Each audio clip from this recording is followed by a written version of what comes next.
Evening, everyone. It's 7 o'clock, so we'll get started. All of our presenters and speakers are here with us this evening. Just a note to the presenters, everybody is muted. So when you go to speak, just unmute your mic and go forward and speak. I remind everybody, if you're not speaking, to please mute yourself because it causes feedback for everybody else. Thank you very much. Hello, welcome everybody. I hope everyone's doing well on this lovely evening. Hopefully it's a nice evening wherever you are. Thanks for joining us. We acknowledge that the land on which we gather is in traditional Mi'kmaq territory, and we acknowledge with respect the diverse histories and cultures of the Beothuk, Mi'kmaq, Innu, and Inuit of this province. I'm Carolyn Parsons, Registrar and Director of Student Services at Grenfell Campus Memorial University, and I will be hosting this family orientation town hall session. It's actually the second one we've done. We had one a couple of weeks ago. We're so glad you've all joined us. It's hard to believe that September is here and the first day of class is just around the corner. We have a lovely group of panelists here with us this evening who will talk with the upcoming semester and give you a sense of what your classes might look like.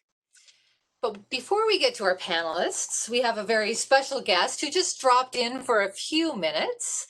Our Vice President, Dr. Jeff Keshen, who you will see at all events on campus. He's very connected with our students.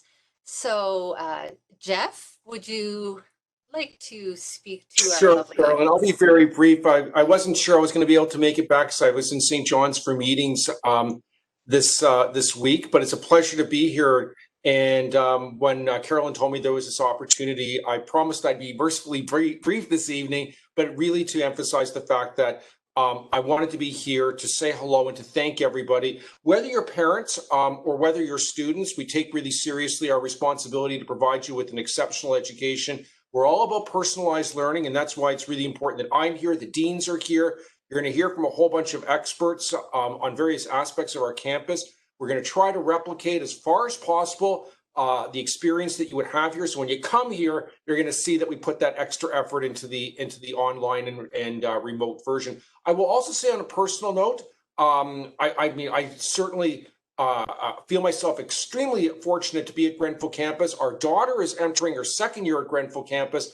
So I know about some of the challenges and anxieties that you're facing.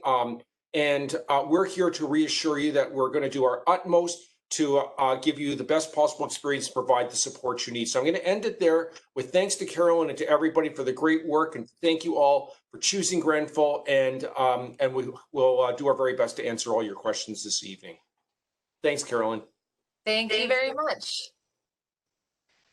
Okay, so on to our lovely group of panelists here.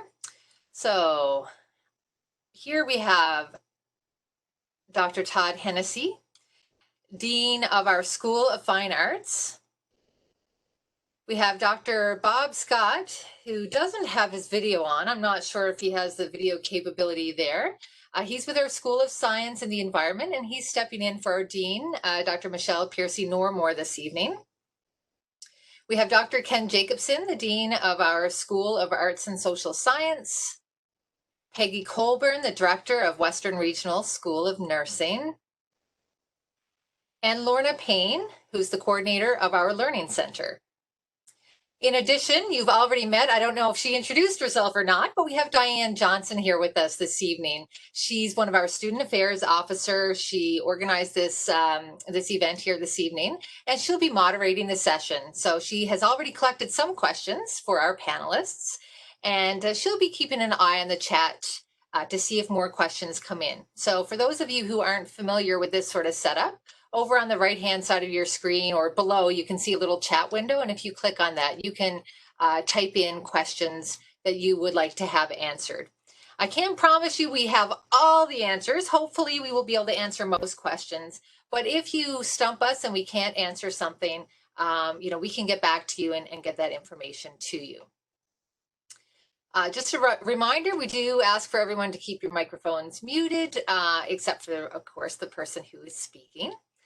I believe Diane has the power to mute everyone if you do forget, so don't worry too much about that.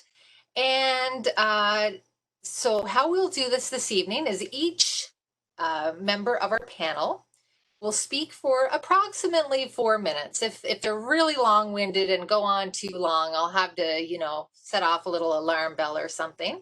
But they'll all get an opportunity to speak for a few minutes.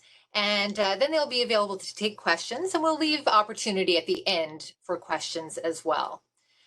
So first up, I feel like I should have a drum roll or something here. Nobody knows who's going first. So who will it be? I'm going to call on Todd Hennessy from the School of Fine Arts. Is there a prize? Do I win something for going first? Ooh, it's a mystery. You'll have to wait and see how well you do. Thanks, Carolyn. Thanks, everybody. Good evening. I don't think I'll fill 4 minutes, but I'll give a brief overview. Happy to answer any questions that folks might have as well. So I am, as mentioned, the Dean of the School of Fine Arts. And if you're a fine arts student coming to the program or returning, I'm sure you have a lot of questions about how the semester might look. And if you know us at all, or if you don't, I'm sure you understand that the School of Fine Arts is really a very practical and very, very hands-on programs in theater and in visual arts. So a lot of studio-based courses.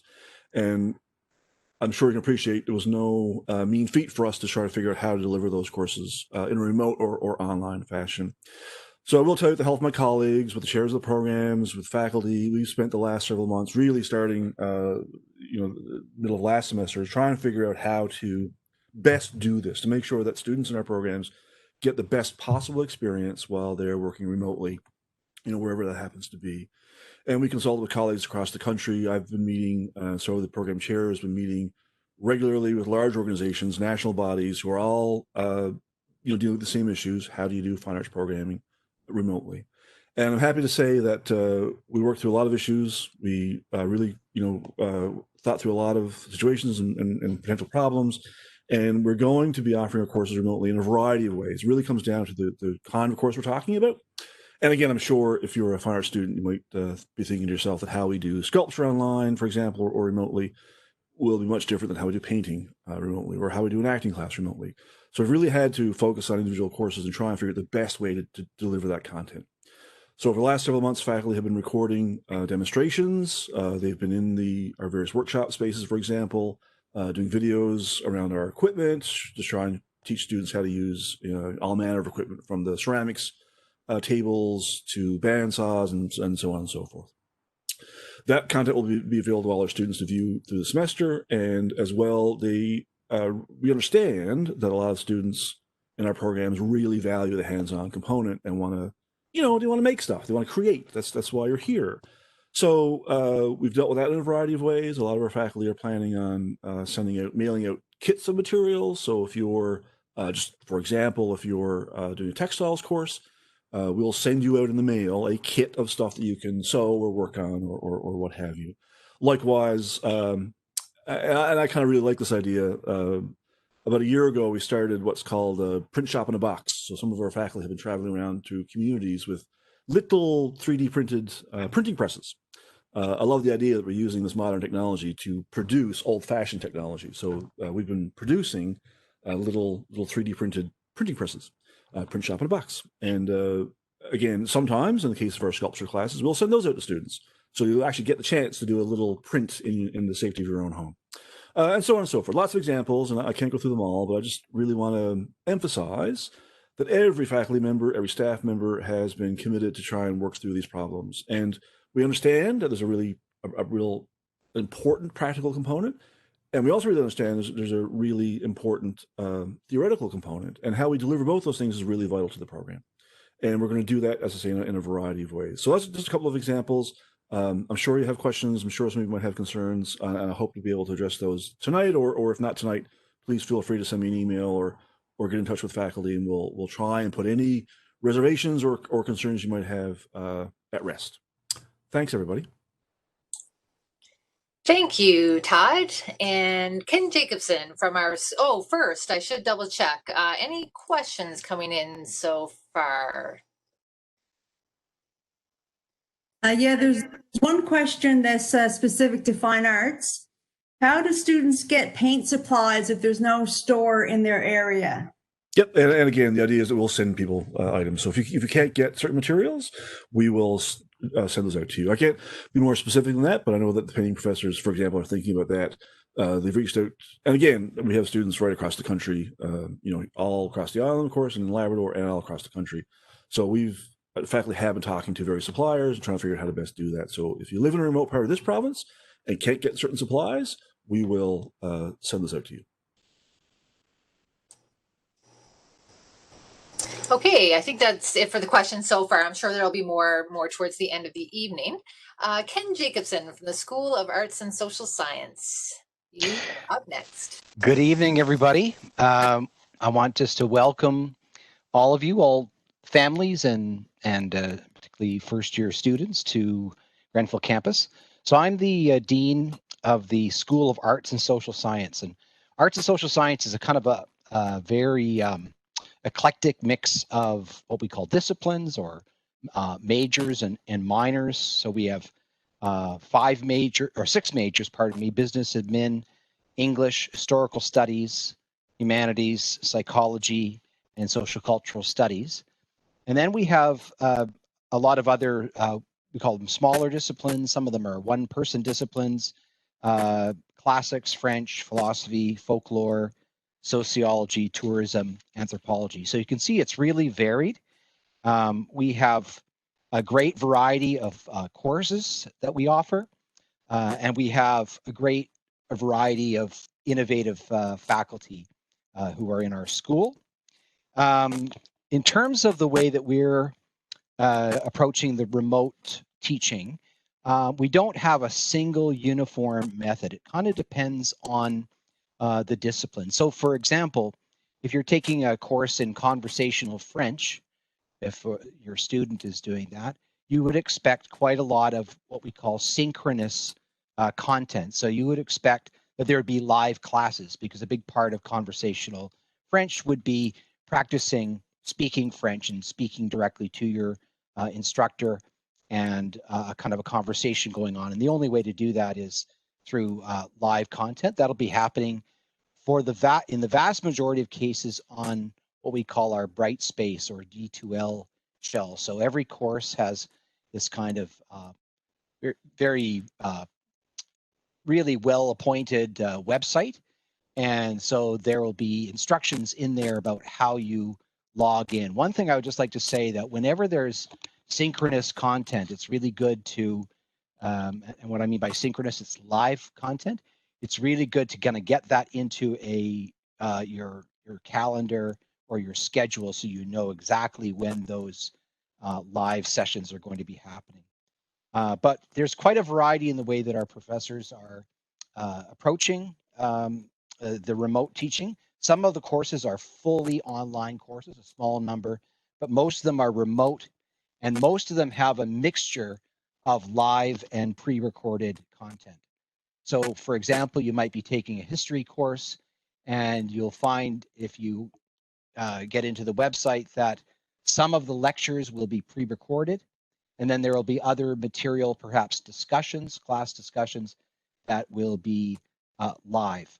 I've also talked to our faculty about recording the live lectures or live discussions, so they're available for students who, for one reason or another, are not present in class. And so that's something that you can be assured about, is that your professors know about that potential dilemma. And so I think you can be assured that they'll make provision for you in that way, so that you won't miss out on any content. I've asked all our faculty to email all of the students in all of their courses prior to the beginning of term. So students should expect to receive an email from their professors if they're taking courses in the School of Arts and Social Science, and they would expect that in that email they'll learn something about the delivery of the course, the method of delivery, and particularly I've tried to emphasize that they should give instructions on how to access your first class. Once you log on your first time into Brightspace, and once you get it log on or join the discussion of your first class, it'll be a breeze after that. But it's really good to start out strong, to start out to sort of get on the right foot, showing up for that first class, finding out what's going on, and then you'll probably find it much easier from that point on. I just want to assure you that if there's a lot of uncertainty, especially for first-time students or first-time parents with students in university, that you are in good hands. We have fabulous faculty. They're wonderful teachers. They're very talented researchers. They know their own discipline. They know their own academic area very, very well. And most of all, they really care about their students. And most of the questions that I get as dean are from our faculty are concerns about giving students the very best student experience they can possibly get. It's something that we're committed to at Grenfell campus, and we work hard at it. It's a work in progress because we've never really done this before, but you can be assured that we are committed to giving you a great experience at university in this remote environment. So thanks a lot. Thank you very much. And Diane, are there any immediate questions for Ken? There was just one that just came in. Are all lectures recorded? Okay, so I don't have a detailed list in front of me. I would say that not all lectures are pre-recorded, but all lectures will be available to students. So the live lectures will be recorded and posted to Brightspace. So I guess it's a yes, but it depends on what you mean by recorded. Okay, so sometimes people are recording these things, and it's like a little video clip, or it could be up to half an hour or something like that. But sometimes they're recorded live with students in the space. Okay. Thank you very much. So next up, let's go to the School of Science and the Environment. Dr. Bob Scott. Hi there. My computer won't activate my camera right now, so you're going to have to put up with just my voice. Can you hear me? Yes, we can hear you just fine. Good. All right, so I want to reiterate what Todd and Ken said, that our faculty in the School of Science and the Environment have been working hard over the last several months to offer great, high-quality programming in the School of Science and the Environment. I've heard a lot of people say, oh, I don't want to do this online. It's going to be, it's not going to be great quality. But they're thinking of the old days when there was a lot of text to read and so on for distance ed. Faculty School of the Science and the Environment, I'm sure across the other schools as well, have really taken up with great enthusiasm a lot of the technology that is available for doing remote education, adopting YouTube and Screencast-O-Matic and virtual labs and recorded lectures and live recorded lectures. And so we've really embraced this technology so that we can deliver under these really strange circumstances, good quality programming. And that said, there's a lot of diversity in the School of Science and Environment and how we're offering things, ranging from asynchronous course offerings. So all the lectures are pre-recorded, so students can do it at their own pace, but with live sessions with the professor on a weekly or bi-weekly basis, so students can ask questions and interact with the professor. To courses that are straight up synchronous, all live presentation, and everything in between. So there's lots of diversity. I have worked with the faculty in the School of Science and the Environment lately to get a catalog of how every course will be offered. So if you'd like to take a look at how every course in the School of Science and the Environment will be offered this fall, go to the School of Science and the Environment's website, and there's a link to a table that shows the course, the faculty member's name, and how that course will be offered this fall. so you'll get a handle on how things are going to be done. And if you have any questions, find that person in our faculty directory and contact them to ask you questions directly about various courses. I've been thinking about the first day of school. Everybody's got their timetable and they're wandering the halls looking for the class number. We don't have that situation this fall. And so that is kind of taking a virtual path to your classroom this time. And so in that case, you have to find the CITL, the Brightspace area, your area, log on to it, and what you'll find there is a list of your classes. Each one of those represents a classroom. To enter that classroom, you click on it. And your professors will have been uploading material that you need to know about the course, how the course is going to be offered, what you can expect, timelines, deadlines, and so on. So you'll be able to find all of that material on your courses right now by following that Brightspace CITL hallway to your virtual classrooms. And I would suggest that everybody go take a look at that. One of the things that just how dedicated our faculty have become on this is in chemistry, for example. You think you've got test tubes and burettes and you're titrating and you're mixing and all of these things. You can't do that. We can't get into the lab to do that. But what our chemistry instructors have done is put together lab packages, and they have been or will be sent out to the students enrolled in some of our first year chemistry courses. So there will be interaction with the lab instructors about the lab, and there will be equipment there for you to do some of these chem labs at home. That doesn't apply to all chemistry courses, some of them, and you can go to the catalog that we've put together to find out which ones you can expect to have those sorts of things. Intro Bio, we've gone a different route. We have virtual labs. So we have, it's been a while since I taught Intro Bio, so I don't know what's in the labs anymore. But if you're supposed to be examining the anatomy of an earthworm, instead of having earthworms and forceps and sharp probes and scalpels, you will have your desktop computer or your notebook computer and a mouse to do the dissection and feel around. So a little bit different, but still good quality stuff.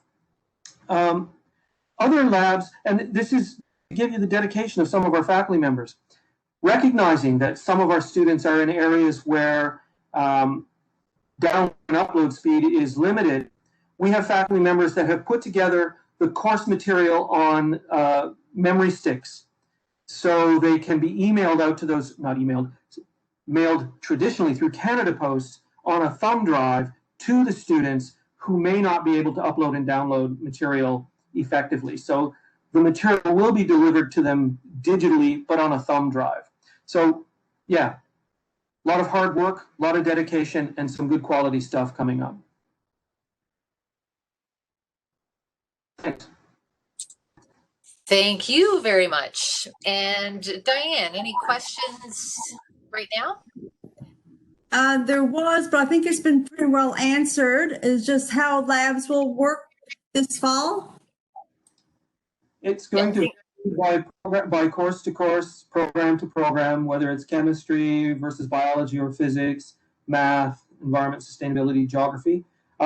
You should be able to find that information out by checking the catalog that I've posted on the School of Science and the Environment webpage. And if that still hasn't answered your question, track down your professor and drop them an email. Thanks. And I've put a link to the School of Science and the Environment webpage. So when you go to the link I put in the chat menu there, right at the top, you'll see it's called Big Blue Block, information regarding fall online course delivery. So everything, that's the catalog that that Bob Scott was just referring to. So that will be a great resource for you. So next up, we have Peggy Colburn, the Director of Western Regional School of Nursing. Thanks, Carolyn. Hi, everyone. Happy to be here tonight. Just want to say we are really looking forward to the new academic year and our new year one nursing students joining us. While we know it won't be in person this semester, we're really looking forward to the new way of doing things in a remote environment this fall. Our faculty, like the other faculties across the different schools, have been working diligently over the last several months to prepare themselves for the new way of teaching and how we're going to roll out this fall. So there's a lot of different things for nursing, like fine arts is very practical as well. So within our program, we have made some changes to our curriculum. We have moved one of our lab courses from the fall to the winter for our first year students so that the full fall semester is completely remote. There are lab courses within this for those students, and they are also completely remote. Students will be doing anatomy and physiology and therapeutic communications, and there's some really creative and innovative ways in which we're delivering those courses this semester. One important thing to note for our students is that we do have a nursing specific orientation for year one students next Tuesday. So I just wanted to throw that out there again as a reminder from 11 to 12:30. And we're really looking forward to virtually seeing everybody at that time and going over a lot of the very specific details for nursing. There's also been a lot of information shared with students, both through email and on our Grenfell webpage in regards to preclinical requirements, consent forms, and a lot of requirements that students had to have prior to the beginning of the fall semester. So I'm happy to be here tonight, and I look forward to answering any questions that anyone might have that is in particular to nursing. So thank you. Thank you very much. Diane, any specific questions to nursing at this point? Can I just get the information about the nursing orientation again? Is Tuesday, September 8th at 11:30, I believe? 11 until 12:30, and all students have Okay. been sent the information about that. Okay. Yep. I was going to put it in the chat. Sure, yep. Thank you very much. And last but definitely not least, we have Lorna Payne, the coordinator of our Learning Center. And Lorna has been very involved in orientation generally. So Lorna, over to you. Thank you, Carolyn. Good evening, everyone, and thank you for taking the time out of your busy schedules to be with us this evening. The Learning Center is the academic support center for Grenfell campus. So we are very much a one-stop shop where students can come when they have any problems with any of the courses that they are enrolled in at Grenfell. And this summer has been, like with the faculty members across our different schools, filled with us trying to make sure that all the in-person services that we've offered for a number of years at Grenfell campus, all those services will be available online to students who are enrolled in courses at Grenfell. And I think I can honestly say we've got it ready to go, and we've got our courses filled with a number of support services that if you're enrolled in the course or your son or daughter's enrolled in the course, there is help available. Just to give you a brief overview, we have 3 instructional assistants that are going to be working with us this semester. One is exclusively to writing for Grenfell campus courses, and one is exclusive to mathematics. And then we have a part-time person who's working when it comes to the nursing school and the writing courses available through the nursing school. All students have to do is get used to using My Grenfell. So located on Grenfell's webpage, you are going to see e-resources, which is located across the top. When you click on that, you'll see a login that goes into My Grenfell. Underneath that, you are going to find your ability to be able to make an appointment with our instructional assistants, as well as many other services across the campus. So if you want to talk to an academic advisor, you can go in there. Our students really need to get familiar with that platform.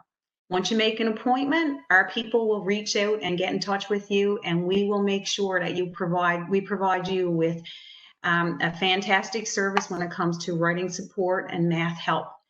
Added to that, when you start opening your course shells, there are quite a number of them that we have put what we call supplemental instruction and peer tutoring into those shells. And what that means is we have hired our top students at Grenfell campus, and these are students who have been selected very carefully by faculty members. And we placed them in these courses because consistently, we've had students through the years who've said, we need a little bit of extra help. We need a little bit of extra practice. Can you provide that to us?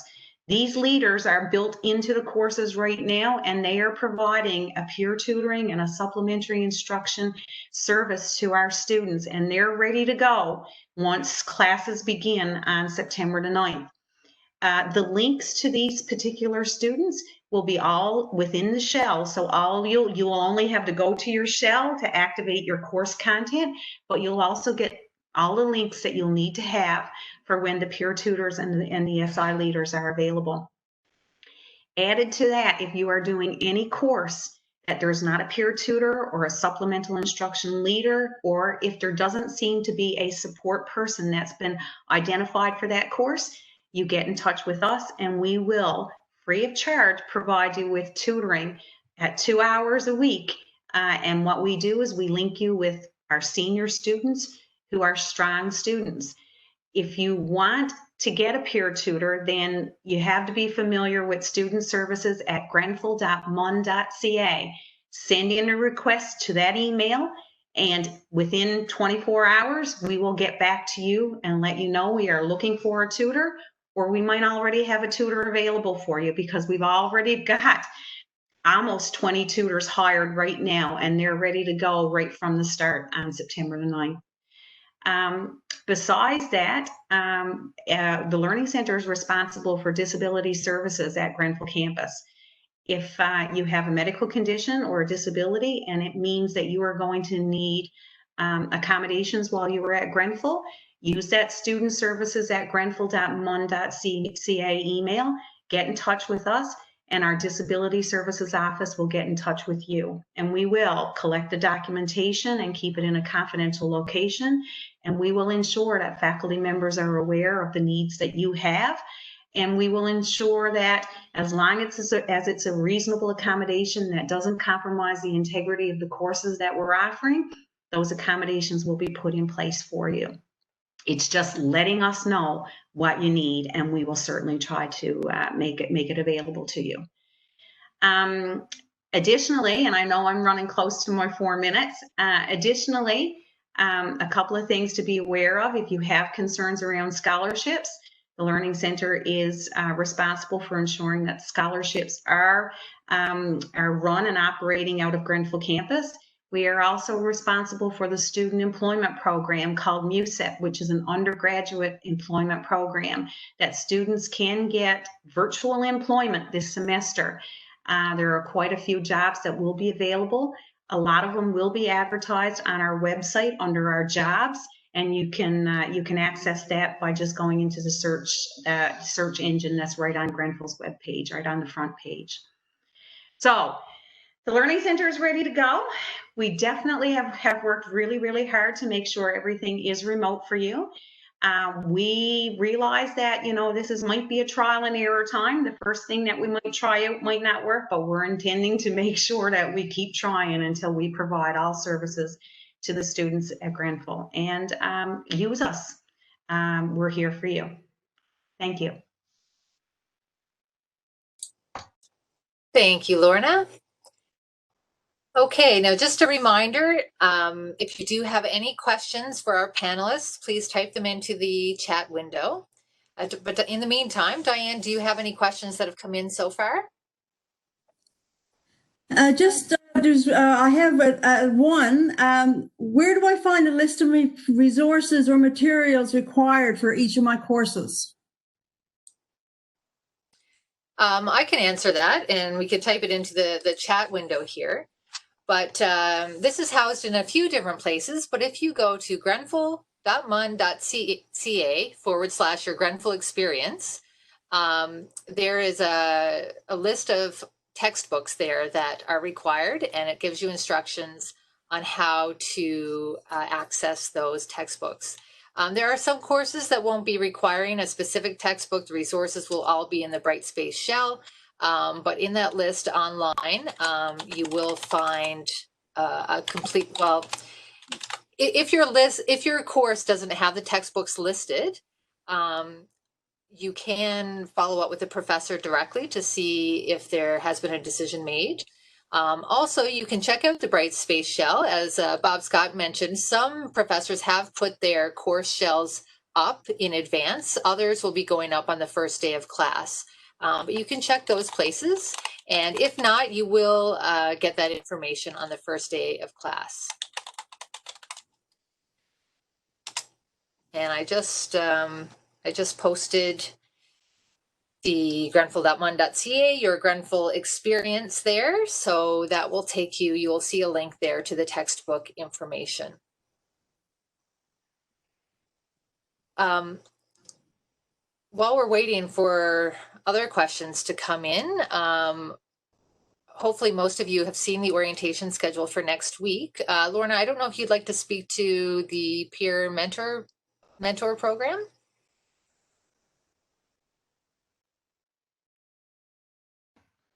Certainly.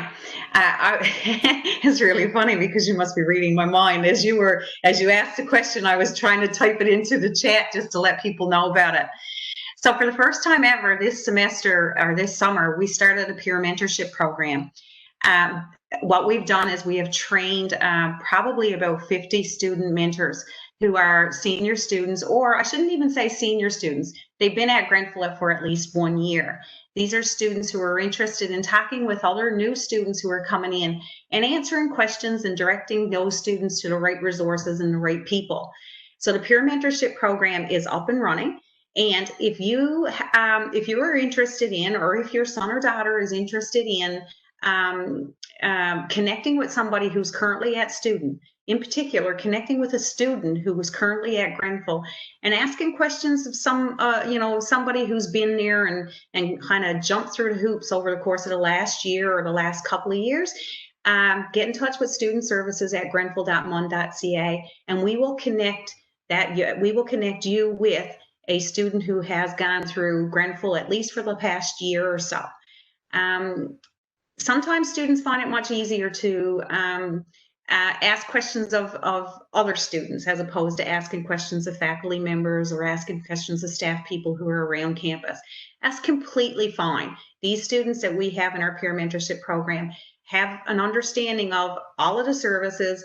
They have an understanding of how to contact faculty members, and they can guide students to the right resources and help them be comfortable in going to find the right resources. So again, the peer mentorship program is available. It would be a student, talking with another student who's coming in September, and all you have to do is contact student services at grenfell.mun.ca in order to get connected. And I'll just pop in with another question. We've been talking a lot about Brightspace, which is the platform whereby most of our courses will be offered. Hopefully, most of you have already logged into Brightspace. We did have an orientation sort of transition program offered over the summer for new students that highlighted a lot of our support services, but just as importantly, helped familiarize students with the Brightspace platform. If you didn't have an opportunity to do that, it is still possible to access that course and to work through the modules, but also our Center for Innovation in Teaching and Learning, they do have a lot of resources available to help students navigate Brightspace. And I'm just going to post some of those resources in the chat window. So they have a Brightspace guides, walking you through how to submit assignments, how to join online rooms, just to really get you familiar with that platform. So I'll just post that here in the chat window.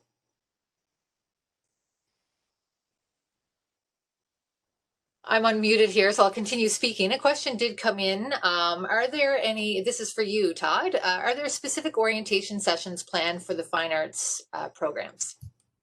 There are, and I'm just going to check my calendar, make sure I don't give you the wrong date. I think it's the 9th. Let me just double check. Yeah, on the 9th, there's 2 separate sessions, one for VA and one for theater, and they start at 3:30 in the afternoon. So the VA session is 3:30, and the theater session is at 4:30.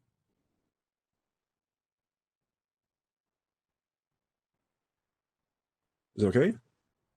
Perfect, thank you. And I'll just post a link as well to the orientation complete schedule. You can also find this on the Your Grenfell Experience Hub, but I'll just post the orientation link. So any other questions before we clue up this evening? Any final words, tips, words of wisdom that our panelists have for our new incoming students? I have one. I think it's really important. I tell this to my students every year coming in when I'm doing our early advising bit, and that is to stay on top of things. I think more than ever, it's going to be a temptation to say to yourself that, hey, things are recorded. I can wait and do it next week. Don't do that. Stay on top of it, because this could accumulate a lot of information, and you may end up running out of time to process that information in a way that you can then convey it on an assignment or a test or whatever. So I think now more than ever, the temptation could be there to put things off, but don't be tempted. Stay on top of it. It's the way to guarantee success. Yeah, and if I could add as well, as someone who teaches in history and goes out to the high schools with my colleagues, Carolyn and all the deans, message that we send is the same as what Professor Scott says, and that's you know, you reach out to your professors if you need help. We're here to help you, but manage your time. The things do move fast in the term. We say that the term is 13 weeks, and doing a little bit of work each day will take the pressure off in the long term, because you'll get ahead in all your assignments. So just like an in-person, it's no different in remote. Well, it probably is, as Bob said. It's easier not to do it or to put it off. So please do yourself a favor and don't procrastinate. Stay on top of things. I think that's excellent advice. Added to that, I'd just like to say, ask for help early. There are so many services and so many people who are at Grenfell who are willing to help you. Our faculty members are first rate. They want you to succeed, and the institution has put together a group of staff people who are providing services in so many different areas and in so many different ways. We are rooting for you, and we are here to help you. So reach out, ask for help early. So if you stay on top of things and you get that help, the 13 weeks will go fast as it is, but they'll feel like you are accomplishing something every week and you are not behind the 8 ball.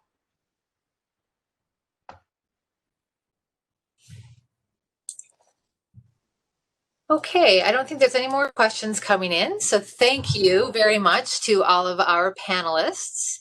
And more importantly, thanks to everyone for joining us this evening. I can't wait to see you all again, whether virtually or in person. You know, be sure to continue checking the Your Grenfell Experience Hub or the Grenfell website. We'll continue to post updates if there's any new information. Again, please attend some other orientation events. It is a great way to meet some other students. We've had some events already, and they're, you know, students have been conversing with each other, and it's been really great. Also, Lorna just said this, but I just want to say it again. If you have questions at all, please reach out to somebody. We are here to support you. We want to see you succeed, and we will do whatever we can for you. So take care of yourself, have fun, enjoy this experience, and we will see you in class in some form next week and hope to see you on campus soon. Take care, everybody. Thanks. Bye-bye.